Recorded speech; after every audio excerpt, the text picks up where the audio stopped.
Time now to sample a sport bike that Suzuki boasts delivers sport bike excitement with sport touring comfort. The Katana 750. I say the Katana is the journeyman of the sports bike class because it's been in the Suzuki lineup for over a decade. And therefore, it's proven itself over time to be well-sorted, smooth, and predictable. In other words, a rock-solid veteran. At the heart of this puppy is the long-stroke version of Suzuki's racetrack-bred 750cc air and oil-cooled 16-valve inline-4. That engine breathes in through 36mm Mikunis and out through a 4-1 stainless steel exhaust. This cat's also got a 41mm fork up front, while out back you'll find a fully adjustable link-type rear suspension. Giving the cat its lean towards the sport touring side of life is its full fairing and wide, deeply padded saddle. So how does it all work? Well, recently we invited police officer Andrew Goad, who had just completed a 4-week OPP motorcycle training course on a Harley, to sample the Katana. We wanted to see how the cop liked the cat. So you've just come from this Harley-Davidson V-twin, big thumping V-twin engine. Now you're on an inline 4, 750cc inline 4. How did you like the motor? How did you like the way it made power? Oh, it was incredibly responsive. Again, you just touch the throttle and the power's there. And again, shifting through the gears, it was amazing how the bike responded through the various gears. Now, what about the riding position? Obviously on the Harley you're sitting upright, you've got fairly upright handlebars. Sport bikes tend to be a little more hard-edged, you're leaning forward. How did you find the riding position? The Harley is very comfortable to ride, and I thought this would certainly be a lot rougher, but this is a very comfortable bike to ride. The seat is very soft and allows for a comfortable ride. And yeah, it's not as if you are leaning too far forward.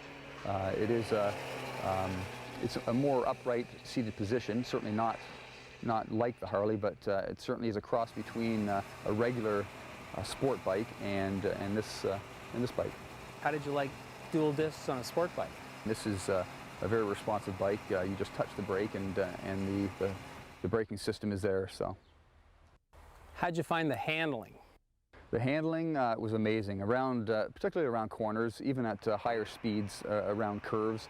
Incredible handling. There was certainly no problems with being worried that the bike may spin out, even on loose gravel or anything like that.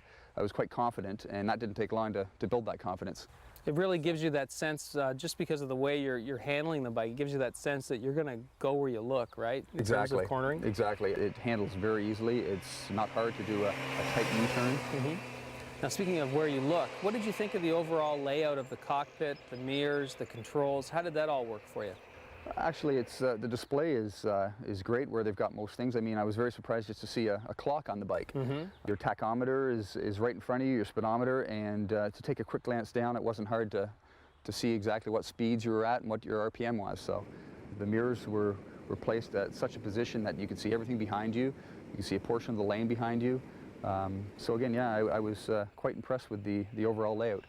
I took it last night for a couple of hours, and I happened to take it through some highly populated areas, and it certainly turned some heads. It's got some beautiful lines, and it's very sharp looking. I think it's a great looking bike. It's certainly something that I could warm up to. Who do you think would be the potential or even perfect owner for a Katana? Who would you recommend this bike to? Well, I think it's between a hard-edged sport bike and a cruising bike, so I would certainly say that someone in the 30, 35 age range. I certainly wouldn't be scared off if you're a new rider, but certainly in that age group, it would be a fantastic bike to ride. So something that you could have a bit of fun in the twisties with, but if you had to load it up and head off to a cottage or something, you could also do a little bit of touring on it too. Exactly, yeah, absolutely, no problem. Okay, well, I'm glad you enjoyed it. Thanks for joining us today, Andrew. Thank you. Okay.